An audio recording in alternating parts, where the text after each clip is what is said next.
तो आज के लेक्चर में हम लोग बात करने वाले हैं। जो हमारा चैप्टर था गैसियस स्टेट। तो गैसियस स्टेट वाले चैप्टर से जो भी क्वेश्चन आपके IT JEE NEET A AI triple E AIIMS CPMT PMT जो भी कंपटीशन एग्जाम है, उन सारे कंपटीशन एग्जाम में जो आपके इस चैप्टर से रिलेटेड क्वेश्चन पूछे गए हैं उनको हम एक एक करके आज के लेक्चर में देखने वाले हैं। तो अगर मैं बात करूं फर्स्ट क्वेश्चन को लेकर के, तो फर्स्ट क्वेश्चन है आपका, for an ideal gas the number of mole per litre in the term of its pressure and gas constant R and temperature T is. क्या बोल रहा है कि the number of mole, mole को हम लोग, द नंबर ऑफ मोल को किससे रिप्रेजेंट करते हैं? नंबर ऑफ मोल को हम लोग रिप्रेजेंट करते हैं स्मॉल एन से। ठीक है, स्मॉल एन से हम लोग रिप्रेजेंट करते हैं नंबर ऑफ मोल को। फिर क्या बोला, the number of mole per litre. अब पर लीटर, जैसे पर लीटर की बात आ रही है, यानी एकांक वॉल्यूम में।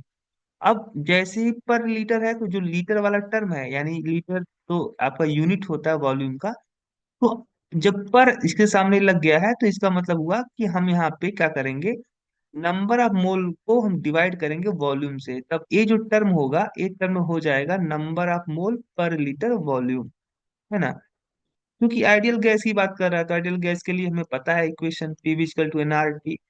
यहाँ से अगर हम क्या करें कि ए आर बाई टी को इधर ले आए तो हमारा हो जाएगा P V by R T equal to small N. अब इस v को मैं इधर ले आऊं तो क्या बन जाएगा, N by V equal to P by R T. यानी यहाँ पे number of mole per unit volume कितना आएगा आपका, P by R T. P by R T की वैल्यू ये आपका जो सही आंसर होगा, नंबर ऑफ मोल पर वॉल्यूम पर litre, number of mole per litre. तो ये जो आपकी वैल्यू आएगी पी बाई आर टी आएगी। ठीक है, अगला क्वेश्चन है कि वंडर वाल gas equation of state the constant भी इज मेजर ऑफ। तो देखो, सबसे पहली बात कि गैसेस स्टेट की प्रॉपर्टी के बारे में हम लोग बहुत सारी चीजें जानते हैं कि गैस के मॉलिक्यूल जो होते हैं, गैस के जो पार्टिकल होते हैं, यानी गैस के जो मॉलिक्यूल होते हैं काफी दूर दूर होते हैं, यानी the intermolecular space between the gas molecule is very large, so force of attraction between the gas molecule is very low और नेग्लेजिबल, है ना। और गैस के मॉलिक्यूल जो होते हैं, फोर्स ऑफ अट्रैक्शन जो होता है उनके बीच में लगभग नेग्लिजिबल होता है, यानी ये इसी कारण से गैस के मॉलिक्यूल जो होते हैं वह आपके किसी भी डायरेक्शन में हाई स्पीड के साथ में क्या करते हैं, मोशन करते हैं। इनको जहां भी खाली स्पेस मिलता है उसको क्या करते हैं, फिलअप कर लेते हैं। गैस का कोई भी वॉल्यूम नहीं होता है, कोई भी कोई सॉरी, गैस के जो मॉलिक्यूल होते हैं वह आपके हाई स्पीड के साथ में क्या करते हैं, मोशन करते हैं, किसी भी डायरेक्शन में रैंडमनेस मोशन करते हैं।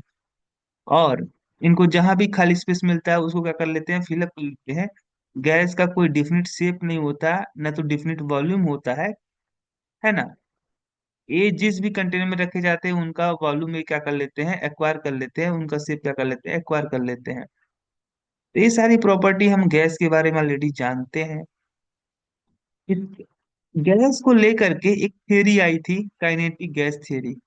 काइनेटिक काइनेटिक गैस थ्योरी के अनुसार, इस थ्योरी के अनुसार, इस थ्योरी के जो मेन मेन कॉन्सेप्ट थे वो क्या था। इसका जो पहला स्टेटमेंट था, काइनेटिक थ्योरी ऑफ गैसेस का, ये इनका जो पहला स्टेटमेंट था वो कहता था कि गैस के मॉलिक्यूल जो होते हैं काफी लार्ज, एक दूसरे से क्या होते हैं, बहुत ज्यादा लार्ज डिस्टेंस पे होते हैं।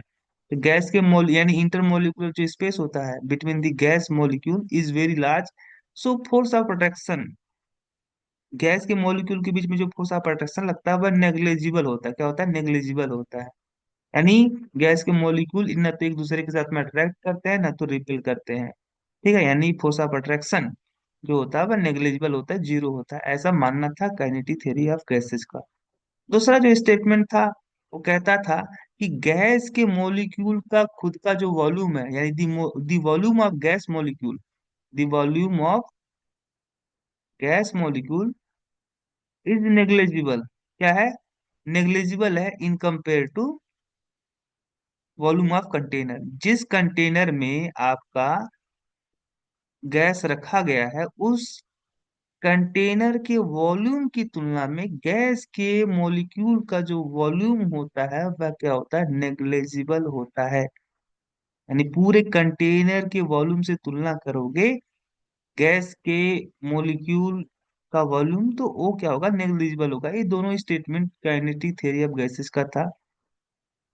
बट बाद में ये देखा गया एक्सपेरिमेंटली कि ये जो स्टेटमेंट है, ये स्टेटमेंट करेक्ट नहीं है। क्यों नहीं करेक्ट है? क्योंकि ये स्टेटमेंट किसी पर्टिकुलर कंडीशन में ही अप्लाई होता है। जैसे हाई टेम्परेचर लो प्रेशर, तो कोई भी गैस जो होता है हाई टेम्परेचर लो प्रेशर पे, इस kinetic gas theory, kinetic theory of gas, है ना, इस थ्योरी के अकॉर्डिंग जो भी पोस्टुलेट है इसको फॉलो करता है at high temperature and low pressure. But her temperature और हर प्रेशर पे ये स्टेटमेंट लागू नहीं होता है। सो बाद में देखा गया कि हाई प्रेशर होने पे क्या होता है, कि हाई प्रेशर होने पे या लो टेम्परेचर होने पे ये स्टेटमेंट फॉलो नहीं होते हैं। यानी कहने का मतलब है कि हाई प्रेशर या लो टेम्परेचर पे क्या होता है कि जो गैस के मॉलिक्यूल होते हैं उनके बीच में जो फोर्स ऑफ अट्रैक्शन होता है वह नेग्लेजिबल नहीं माना जा सकता। यानी गैस के मॉलिक्यूल जो होते हैं वह एक दूसरे को कहीं ना कहीं अट्रैक्ट करते हैं, उनके बीच में कुछ ना कुछ फोर्स ऑफ अट्रैक्शन क्या होता है, वर्क करता है। और तो अगर फोर्स ऑफ अट्रैक्शन वर्क करेगा बिटवीन द गैस मॉलिक्यूल, तो यहाँ पे जो गैस के मॉलिक्यूल जब कोलाइड करते हैं गैस के कंटेनर के वॉल पे, तो क्या करते हैं, गैस कोलिजन की वजह से गैस मॉलिक्यूल का collision with wall of container, container के वॉल पे कोलिजन होने की वजह से गैस के मॉलिक्यूल क्या करते हैं, एक प्रेशर डेवलप करते हैं on the on the wall of container. Container का जो वॉल होता है उस पे कोलिजन होने की वजह से गैस मॉलिक्यूल का, यहाँ पे गैस मॉलिक्यूल क्या करते हैं, आपका एक प्रेशर डेवलप करते हैं on the wall of vessel. Container के वॉल पे एक प्रेशर डेवलप करते हैं। अगर फोर्स ऑफ अट्रैक्शन होगा तो जो रियल में फोर्स ऑफ, अगर वास्तव में गैस के मॉलिक्यूल के बीच में फोर्स ऑफ अट्रैक्शन होगा, तो यहाँ पे जो प्रेशर डेवलप होगा कुछ और ही होगा, है ना, वह कुछ और ही होगा। और इसी तरीके से एट हाई प्रेशर पे क्या होता है कि गैस के मॉलिक्यूल का जो खुद का वॉल्यूम होता है वह कंटेनर के वॉल्यूम की तुलना में नेग्लिजिबल नहीं माना जा सकता। यानी बाद में जब एक्सपेरिमेंटली देखा गया तो देखा गया कि भाई कोई भी गैस ऐसी नहीं है जो इन दोनों स्टेटमेंट को 100% क्या करती है, फॉलो करती है। और जो भी गैस इन दोनों स्टेटमेंट को फॉलो करती है उसे हम क्या बोलते हैं, आइडियल गैस, है ना। तो ऐसी कोई गैस तो है नहीं, यानी सारी की सारी गैस जो होती हैं वह इन दोनों स्टेटमेंट से डेविएशन शो करते हैं। बाद में क्या किया गया कि प्रेशर में और वॉल्यूम में, है ना, इसके लिए जब इस थ्योरी के अकॉर्डिंग अगर हम चलें तो गैस के लिए एक इक्वेशन निकाला गया, that is PV equal to NRT. और इस इक्वेशन को हम लोग बोलते हैं आइडियल गैस इक्वेशन, है ना। जो भी गैस इस इक्वेशन को फॉलो करते हैं हर टेम्परेचर और हर प्रेशर पे, उस गैस को हम लोग बोलते हैं आइडियल गैस। बट ऐसी कोई गैस तो है नहीं, है ना। गैस के मॉलिक्यूल के बीच में फोर्स ऑफ अट्रैक्शन वर्क करता है, और साथ ही साथ गैस के मॉलिक्यूल का खुद का जो वॉल्यूम होता है वह कंटेनर के वॉल्यूम की तुलना में नेग्लिजिबल नहीं माना जा सकता। इसीलिए यहाँ पे जो वैल्यू आ एक क्वेश्चन फॉलो नहीं हो रहा था। अब फिर क्या किया गया कि यहाँ पे प्रेशर में करेक्शन किया गया, और वॉल्यूम में भी क्या किया गया, करेक्शन किया गया। वॉल्यूम में भी क्या किया गया, वॉल्यूम में भी करेक्शन किया गया। और जब इन प्रेशर और वॉल्यूम दोनों टर्म में करेक्शन किया गया तो जो हमारा नया इक्वेशन निकल के आया, that is P equal to n square a upon V square, और V minus n b equal to N R T. एक क्वेश्चन निकल के आया। देखो यहाँ पे ये जो टर्म है ये प्रेशर में जोड़ा गया है, ये जो आपका इनिशियल प्रेशर था इसमें जोड़ा गया। और यहाँ पे जो वॉल्यूम था, वॉल्यूम में कुछ टर्म आपका इस तरीके से घटा दिया गया। ये है आपका प्रेशर करेक्शन और ये है आपका वॉल्यूम करेक्शन। यहाँ पे दो टर्म इंट्रोड्यूस हुए ए एंड बी। यहाँ पे ए एंड बी को क्या हम लोग बोलते हैं, इस पूरे इक्वेशन को बोलते हैं वांडरवाल इक्वेशन। क्या बोलते हैं, वांडरवाल इक्वेशन। और यह वांडरवाल इक्वेशन हाई टेम्परेचर और लो प्रेशर पे एक इक्वेशन जो होता है इस इक्वेशन में तब्दील हो जाता है। है ना। तो ये आपका इस क्वेश्चन को बोला गया वंडर वाल क्वेश्चन, और ये हर टाइप की गैस के लिए क्या होता है, अप्लाई होता है। यहाँ पे जो न्यू टर्म आए ए एंड बी, इन दोनों टर्म को हम लोग बोलते हैं वंडर वाल कांस्टेंट, जिसकी वैल्यू जो होती है वह गैस के नेचर पे क्या करती है, डिपेंड करती है। यानी ए एंड बी की वैल्यू किस पे, बात पे डिपेंड करती है कि गैस का नेचर क्या है। इन दोनों ये दोनों जो टर्म है ये डिपेंड करते हैं कि गैस का नेचर क्या होगा, और इनकी वैल्यू किसी भी पर्टिकुलर गैस के लिए क्या होती है, फिक्स होती है। किसी भी गैस के लिए क्या होती है, फिक्स होती है।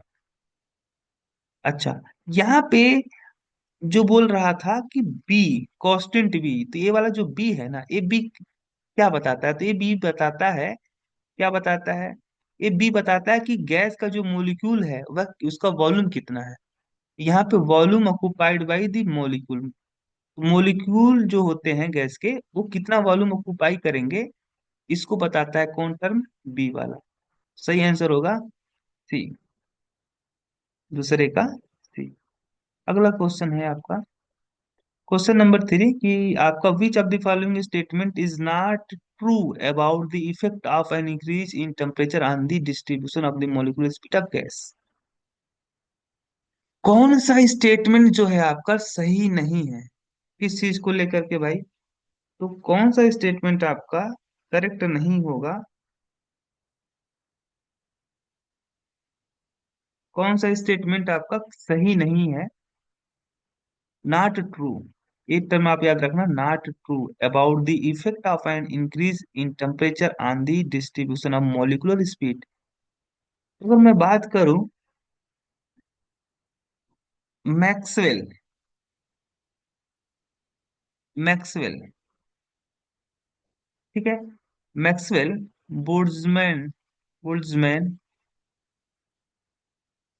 डिस्ट्रीब्यूशन कर्व को लेकर के, डिस्ट्रीब्यूशन कर्व को लेकर के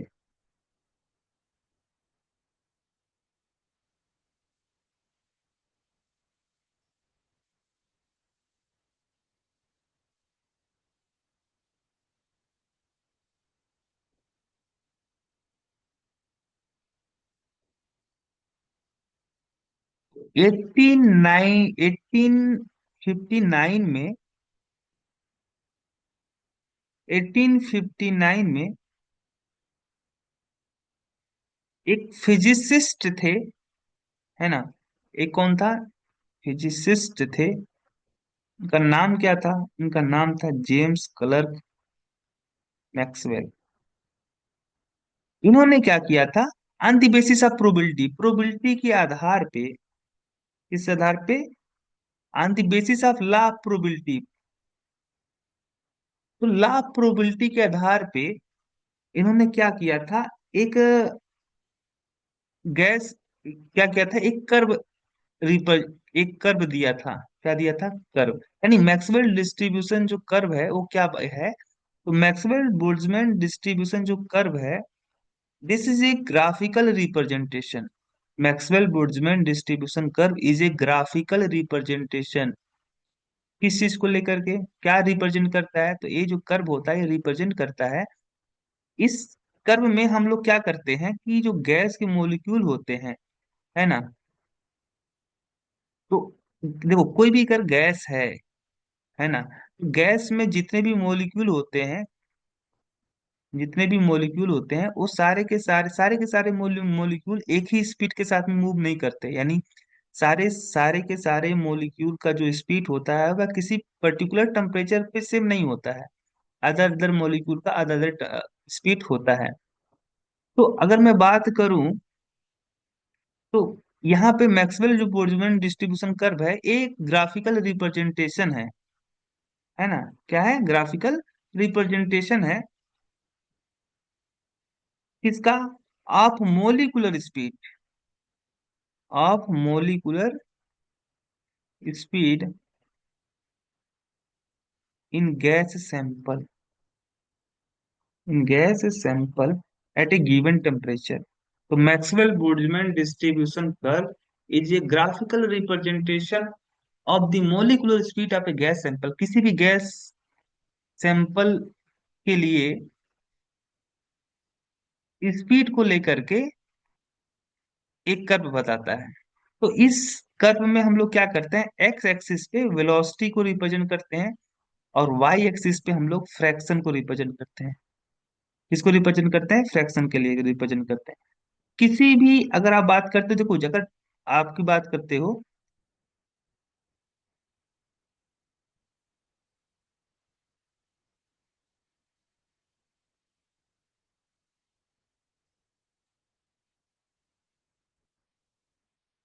तो कुछ इस तरीके से कर्व हमको देखने को मिलता है भी किसी भी गैस सैंपल के लिए, है ना। किसी भी गैस सैंपल के लिए कुछ इस तरीके का कर्व मुझे देखने को मिलता है।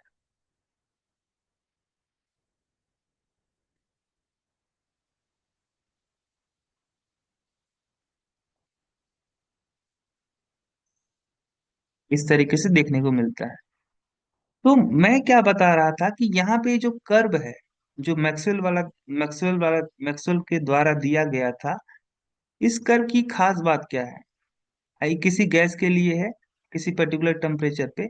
यहाँ पे इस कर्व की खास बातें है कि जो बहुत मोस्ट लाइकली वेलोसिटी वेलोसिटी इस कर्व का जो पीक पीक होता है ना, पीक, इस कर्व का जो पीक होता है, ये बताता है मोस्ट लाइकली स्पीड को, मोस्ट लाइकली स्पीड को।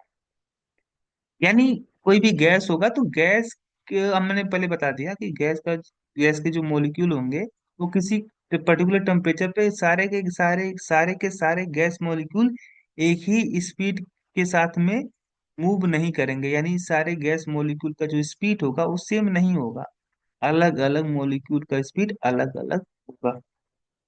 हमने पहले बात बात कर दिया। तो जो मोस्टली जो मॉलिक्यूल होंगे वो किस स्पीड को धारण करेंगे, यानी मोस्टली जो मॉलिक्यूल होंगे वह किस स्पीड के साथ मूव करेंगे। तो मोस्टली मॉलिक्यूल जिस स्पीड के साथ में मूव करते हैं उस स्पीड को हम लोग बोलते हैं मोस्ट प्रोबेबल स्पीड। यानी मोस्टली मॉलिक्यूल जिस स्पीड मोस्टली मॉलिक्यूल का जो स्पीड होता है ना, ज्यादा से ज्यादा मॉलिक्यूल जिस स्पीड के साथ में मूव करते हैं उस स्पीड को बोलते हैं मोस्ट लाइकली स्पीड। और ये जो मोस्ट लाइकली स्पीड होता है वह इस कर्व का जो पीक वैल्यू होता है इसके करस्पॉन्डिंग होता है। यानी जो पीक होता है, पीक क्या रिप्रेजेंट करता है, most likely speed, most likely speed को रिप्रेजेंट करता है। और यहाँ पे सबसे खास बात है कि अगर हम टेम्परेचर क्या करें, इंक्रीज कर दें, टेम्परेचर इंक्रीज करने पे जो आपका पीक वैल्यू होता है ना, ये पीक वैल्यू किधर शिफ्ट होने लगता है, टेम्परेचर बढ़ाने पे जो पीक वैल्यू होती है, ये peak value right hand side आपका मूव होने लगता है। अगर मान लो ये टेम्परेचर T1 है और मैं बात करूँ इस टेम्परेचर, कोई गैस है, गैस किस टेम्परेचर पे है, T1 टेम्परेचर पे है। अब अगर हम क्या करें, गैस का टेम्परेचर बढ़ा दें, तो यहाँ पे जो क्या होगा कि बहुत सारे मॉलिक्यूल जो ऐसे होंगे, है ना, जिनका स्पीड क्या हो जाएगा, बढ़ जाएगा। फिर अगर हम टेम्परेचर T2 कर दें बढ़ा करके, तो T2 टेम्परेचर पे, और यहाँ पे जो T2 है, T2 is greater than T1, T2 temperature पे जो कर्व होगा वो किधर की तरफ शिफ्ट हो जाएगा, आपका राइट हैंड साइड। यानी वह इस तरीके से क्या होगा, आपका कुछ इस तरीके से शिफ्ट हो जाएगा।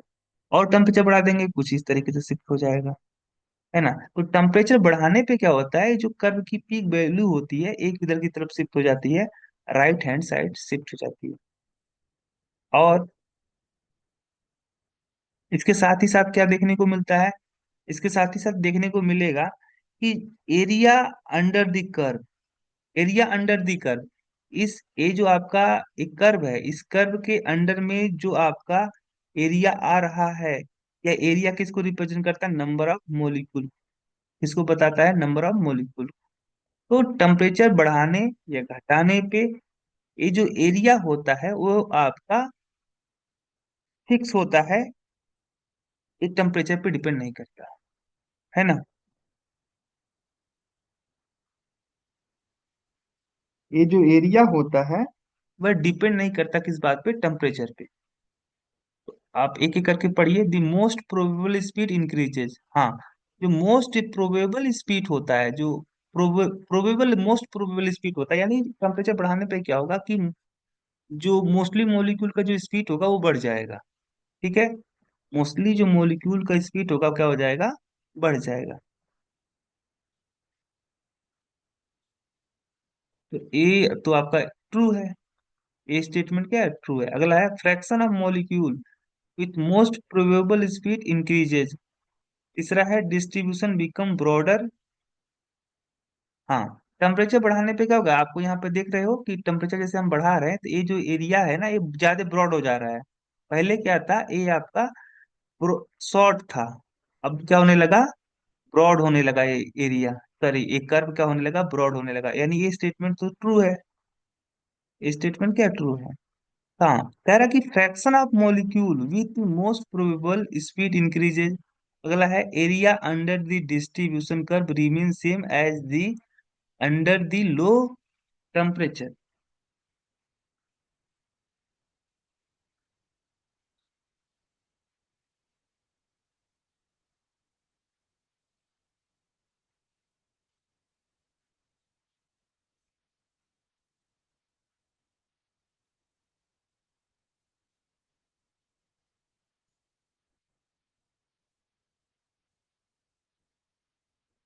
तो यहाँ पे क्या है, the fraction of molecule, molecule the fraction of molecule, molecule the fraction of molecule with most probable speed increases.